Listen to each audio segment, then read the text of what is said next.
Join us today as we explore the benefits and realities of the 5 a.m. Club.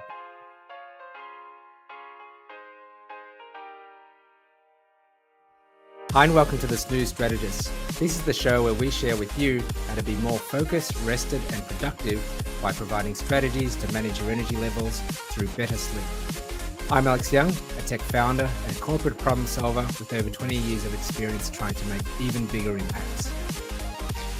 I'm Ashen, a sleep scientist and an innovator with over 10 years of experience working in hospitals, leading research into sleep and advising emerging sleep ventures. Oh, how's your week been so far, Ashen? It's restful. I'm glad it's a weekend now. I have been putting in place your recommended alertness diary as well as the sleep diary. So soon enough, you'll be able to give a little bit more insight into that. And it's been very helpful. I think once you actually start documenting what time you sleep, when you wake up, when you're having coffee during the day, it's actually quite interesting to see how many you actually take. So at the moment, I recall in the earlier episode, you were saying max out at two to three a day and have it earlier in the day. I am probably having about 2 to 3 a day. It's all at home, so it's a home coffee, but and sometimes tea. So I document whether it's coffee or tea. That's amazing. And the good thing about documenting all these things, you will have enough data. You can understand the trends and figure out where you can have intervention. So I'm excited. I'm looking forward to going through all this data one day with you. You can't wait to find out what you learn about me. That's true. But I think it brings to mind, and this is the topic for today, just how difficult it can be to know your own routine and to know what's good for you and to put that into practice. Today we're talking about Robin Sharma's book, The 5 a.m. Club. So I hear it's been a big hit, and what is it? 15 million copies sold since 2020. So it's a huge thing, big movement. You've mentioned to me you've read a few of Robin Sharma's books before. Yeah, I have, and I think he's an amazing writer, author, and have great view on the kind of self-help aspect of life. But I keep wondering whether that title is misleading and whether people who don't read the book, they don't really understand what the message he's trying to convey there. Yep. And I'm one of those people who haven't read the book. I've done a little bit of research for this. Be interested in hearing your take on it as well. But I found this wonderful quote from Robin, which says, "Take excellent care of the front end of your day, and the rest of the day will pretty much take care of itself. Own your morning, elevate your life." And that's amazing. Just those last two sentences: own your morning, elevate your life. And I gather that the 5 a.m. Club there's more to it than just waking up at 5 a.m. Yeah, I think so too. I think he put it brilliantly. If you start your day right, I think it set the tone for the day. I believe that's where Robin coming from, saying, right, make sure the beginning of the day is right, and then you can the rest of the day it will work out itself. I've been reading about this a lot, not necessarily the book, but some other research as well. So I think that's why I'm a bit divided on this book itself. As a book, I'm sure it's just amazing, but how people understand it, I'm worried that it's conveying the wrong message. Should we begin with what is the book about? So I think we've got some show notes around what are the messages that are being conveyed through this book. Did you want to go through it, or I can run through it? Oh no, you can run through it.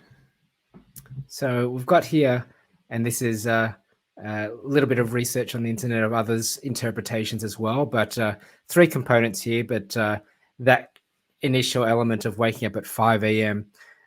Is not just the time. It could be 4 o'clock, it could be 6 o'clock, but it is very much about waking up early in the day to provide you with the solitude and improved brain state to perform like the pros. So really about that freshness. That's one component. Second component at a high level is that balancing what he calls these 4 interior empires, the mindset, health set, heart set, and soul set, to achieve self-mastery. So a bit of reflection component there. And then thirdly, this is almost some great morning routines or rituals.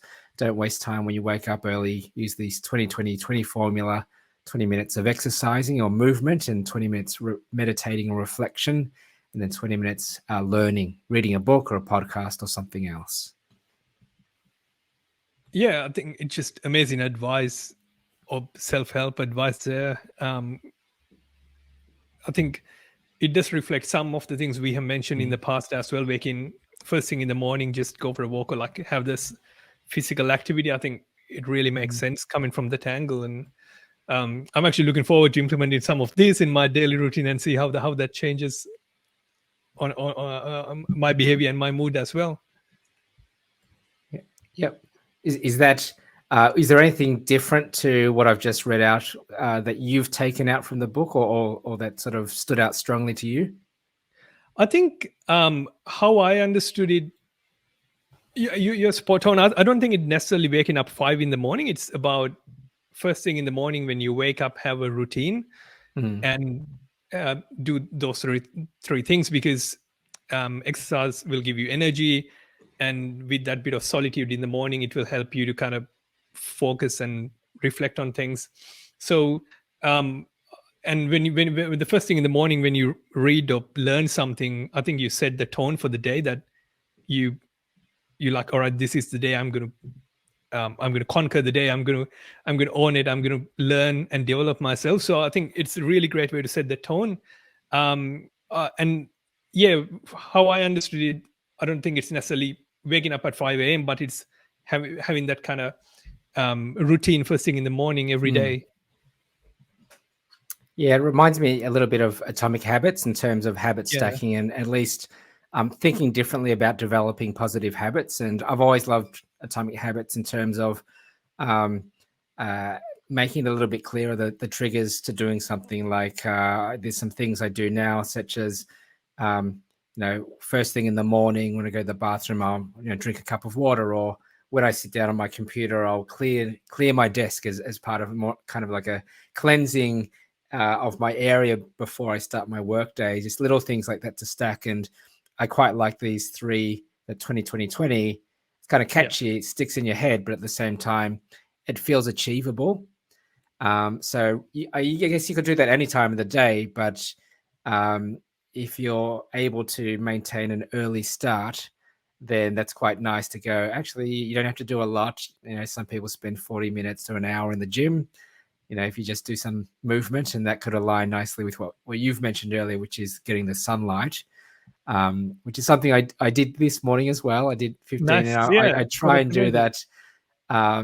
It's and because I do it straight after waking up, rather than, if I walk the dog, I'll get sunlight in my eyes anyway. But it's a nice freshness thing to be out in the morning air.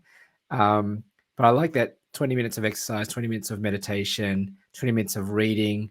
It kind of like a time boxes each of these activities where it's not, don't worry, it's not too much, but it's something, and it's a routine. And if you think, and maybe it's something worth trying for myself, once you get into it, then you're actually achieving a lot of what's required for your health, for self-reflection in your life, and gratitude, which you mentioned last time as well. And then that learning bit component as well. So it's like, well, when do you get time to actually progress things? And you don't need a lot of time. I think it's a great message to say you can bite it off, bite size. Yeah, that's true. I think one good thing about doing this first thing in the morning, you don't have to worry about finding time rest during the day. That's the problem for most people, whether it's exercise, meditation, or even journaling.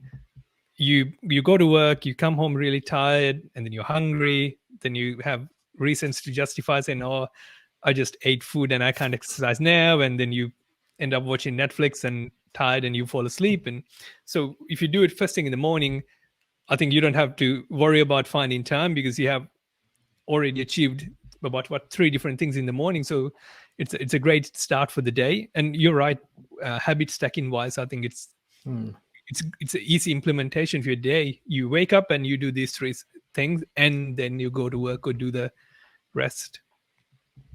Yeah. My at the moment, my 2020 is about 20 minutes of YouTube in the morning, 20 minutes of playing Star Wars Galaxy of Heroes, and then 20 minutes of who knows what, starting to, I guess, get having breakfast. Probably breakfast is a lot quicker than 20 minutes though for me. Yeah. I actually don't have a proper morning routine, so I think this gives me that structure. Maybe I should. It's about time that I implement something like this. What are your thoughts on this? The timing, the 5 a.m. sort of thing. Why do you think 5 a.m. has been catchy? Is there anything behind that time? I think there's certain like Eastern cultures. They have this belief: if you wake up at 4 a.m., 5 a.m., extremely early times, your brain functions better, and therefore you can do things. And I think there are some probably traditional, cultural, and religious beliefs behind that. And I think as a society, it's very common to hear you wake up early, you wake up at 4 or 5, go to the gym and start the day. So it makes sense in terms of, if you can, it's fine. But I think from everything we have talked in this podcast so far, we talk about finding that solution works for you. So I think that's why you have to take this with a bit of a pinch of salt.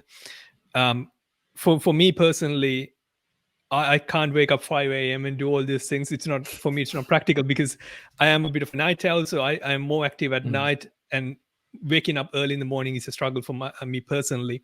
I remember I did this.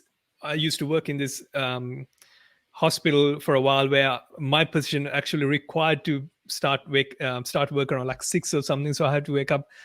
I used to wake up at like 4 a.m. I did that for a few months, but the impact it had on my life, it's just crazy. The quality of life went down. Oh, okay. Yeah. The societal negative impact of that, the societal time is not aligning with my time. I used to go to sleep at like 8:30, and so I can't catch up with friends. And if over weekend I go out and watch a movie, sometimes I fall asleep in the cinema because I'm not used to waking up till late. So there are a lot of impact that these things can have. It's catchy, it's buzzy, but I do think you have to find what works for you. And most importantly, the chronotypes we talked in the past. Find the time that works for you. If you're a night owl like me and you usually wake up at like 7, it's okay. Start your 7 a.m. club. It doesn't necessarily have to be 5 a.m. You start at 7 a.m. You do all these routines. You start the day right. Yeah, it's a great comment there, just around making it work for yourself. I think you need the 5 p.m. club. Maybe we can start that in the workplace. That's true. But yeah, you're right. I can imagine where just talking as we have in the past about chronotypes and working when your energy levels are high. It just reminds me of a time just before 2K. I was doing some contract work where I had to go to the Optus building in the city, and we were doing all of these software updates and they were running Apple Macs. Right. And we'd get clock into work, a bunch of 6 guys at maybe 6, 7 o'clock at night after the workers had left, and we'd probably stay there till 3 or 4 in the morning. Wow. And it was day after day after day. Well, it wasn't constant, but there was a break in between. But that was certainly made me feel like a zombie as your day became night and your night became day. Absolutely. And I do like the club aspect of this title, 5 a.m. club. I think club means it brings community together. And once again, I think we touched on this a couple of times as well, whether in getting your manager involved in when you plan things, because you can build your work around your daily, the time that works for you. I think having that community around you definitely will help to be compliant with whatever you're doing. It's great for any habit. I think it will make sure that you'll keep doing, because there's sometimes you're like, oh, Yeah. I don't know. Yeah. I don't know what other people think if I don't do it today. So yeah, I think I do admire that part of the title or the Yeah, and concept. speaking of that sort of club type of view, here's something that we discovered earlier. This website. So this is just in the course of researching this book. I was looking for the actual 5 a.m. website, Robin Sharma's actual website. Came across this one, and I don't know a lot about it, but I just initially cursory look around the site. There's a club kind of organization that pull together these kind of boot camp style. Let's all aim to achieve this 5 a.m. club lifestyle collectively, and I think that's really powerful. It's it's a month-long activity. I think you caught on that. Every morning sharp at 5 a.m. you'll participate in a live Zoom call for 15 minutes. Yeah. At 5 a.m. and there's a penalty if you don't get up on time. So it's a really interesting way of both having a carrot and a stick. Yeah, that's right. Absolutely. So you can sort of see here a lot of other people are part of this. And I thought this is quite interesting in that it is, as you mentioned, sometimes you need family, friends, or community around you to actually help you. If it's not habit stacking and if that doesn't work for you, then helping others helping you to be accountable for good routines and good practices when it comes to health. Yeah, absolutely. And incredible, they're like over 50,000 people or something get involved. But I think good thing about that community, I did see some WhatsApp groups as well. They'll keep you motivated to keep going. But 5 a.m. Zoom call, it just sounds like torture to me. Well, I guess it depends if people are showing their faces or not. But it's certainly a commitment, because it's actually becomes, depending on what time you need to wake up and look professional. That might be the 4:30 club to get ready for the 5 a.m. Zoom call. That's true. But no, that's great, and it's really interesting to see that. And I just saw on Facebook there's a club as well. So it's interesting that with these kind of concepts, people like to rally behind them and support each other in something they believe in. And I guess if it's got a health benefit, sometimes it's really important. Yeah, absolutely. Waking up in the morning and doing exercise, I think there's a lot of merit to it. We'll probably discuss that further in an episode, the benefits of it. So it definitely makes a lot of sense. But I think it's always good to make sure that you can adhere to those times and the times work for you, and implementing these kind of rituals. Yep. My only final comments are that my key takeaway from this was really about don't let your work drive your day. So Absolutely. if you're, as Robin said, own your morning. So you be in control of it, you create it, you design it every single day, then you're in control. And 5 a.m., unless your job actually starts at 5 a.m., 5 a.m. gives you some good buffer time to really prepare your mind and your body. So I really appreciate that sentiment there. Don't let your work drive your day. That's my big takeaway. Big question mark is, will I try it? I don't know. Let's sort out and understand the rest of my sleep patterns first. That's true. That's true. Cool. All right. So for anyone that hasn't followed us yet, and we're still keen to get some more eyeballs checking us out, we have got the podcast running as well for those that don't want to watch us or don't want to get onto YouTube. So check that out, and looking forward to chat next time.